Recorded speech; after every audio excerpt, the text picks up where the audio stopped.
Imagine having the power to decide where the biggest sporting event on Earth will be held. One signature could bring billions of dollars in investment, millions of tourists, worldwide attention, and national pride.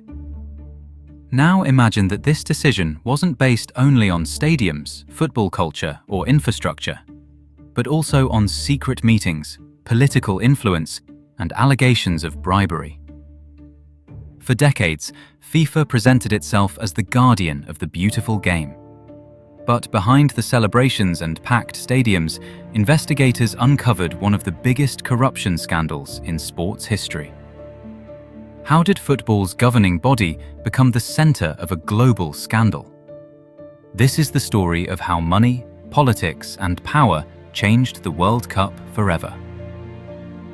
Long before billion-dollar sponsorships and global television audiences, football was simply a growing sport connecting nations.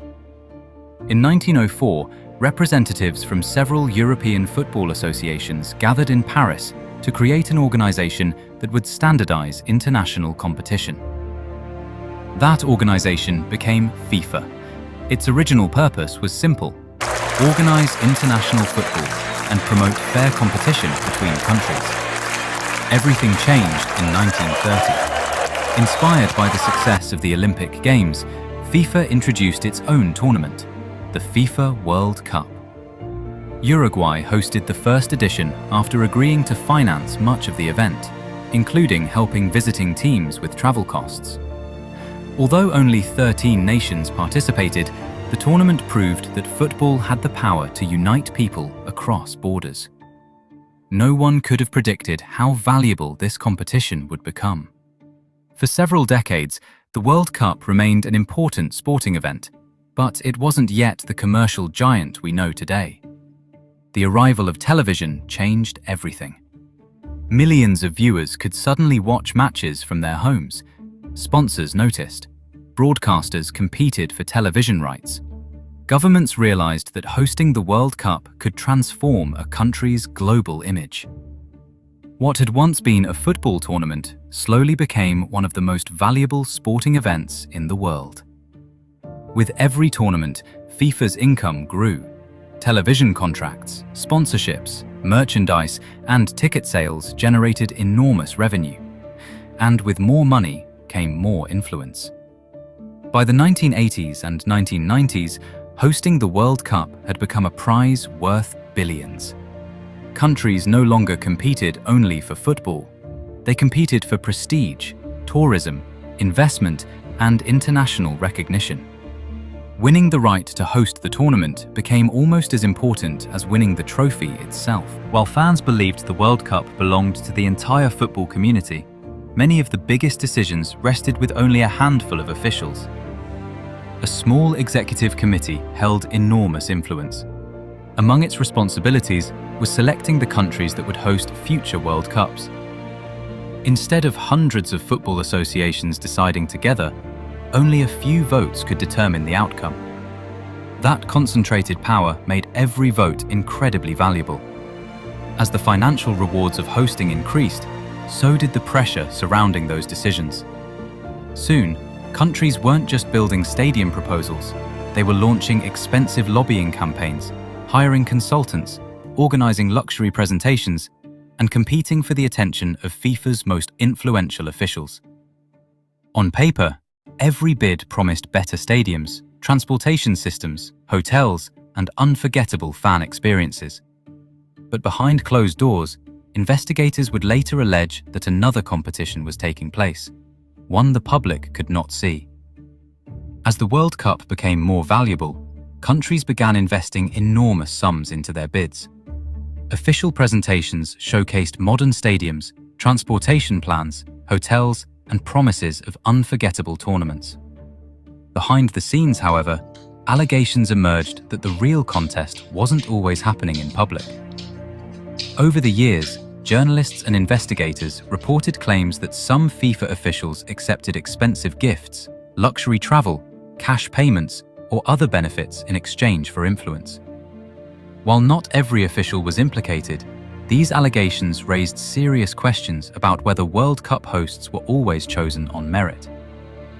bidding process had become a high-stakes political contest, where governments, business leaders, and football executives all had something to gain.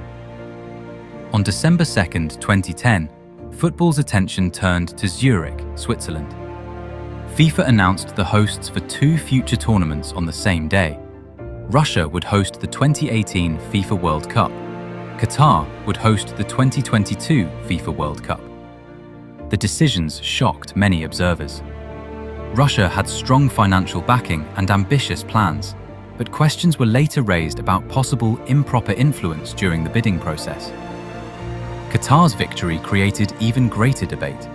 It had never hosted a World Cup, had extremely hot summer temperatures, and faced concerns about infrastructure and football tradition.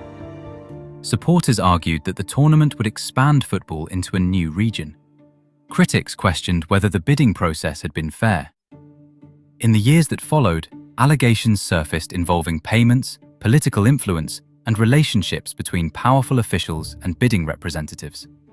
While many accusations became the subject of investigations, legal proceedings, or ethics cases, not every allegation resulted in criminal convictions. Regardless, public confidence in FIFA had been badly damaged. The biggest turning point arrived in 2015. Swiss authorities, working alongside US investigators, arrested several senior FIFA officials at a luxury hotel in Zurich. The images quickly spread around the world. For many football fans, it was difficult to believe that executives from the organization governing the world's favorite sport were being taken into custody. Investigators alleged years of corruption involving bribery, wire fraud, racketeering, and money laundering connected to football marketing and other commercial activities. Multiple officials were later banned from football or pleaded guilty to various charges related to corruption. The investigations also revealed weaknesses in FIFA's governance and oversight that had developed over decades. The scandal became one of the most significant corruption cases ever associated with international sport. Facing intense criticism, FIFA introduced a series of reforms. The organization changed parts of its governance structure, strengthened ethics rules, increased transparency in some decision-making processes, and returned World Cup host selection to a broader vote involving all member associations rather than a small executive committee. These changes were designed to reduce the influence of a handful of individuals and make future bidding processes more transparent. Whether those reforms are enough remains a topic of debate among football experts and fans. The FIFA corruption scandal was never just about football. It showed how enormous wealth, global politics, and concentrated power can influence even the world's most beloved sporting event. The World Cup continues to inspire billions of fans, create unforgettable memories, and unite countries through sport. But it also serves as a reminder that no organization, no matter how respected, is immune from the need for accountability. As future tournaments approach, football supporters around the world continue to ask the same question. Has the game truly changed? Or is the next chapter still waiting to be written? If you enjoyed this deep dive into football's biggest controversies, subscribe to InfoVerse for more documentaries exploring the stories behind the world's most fascinating events.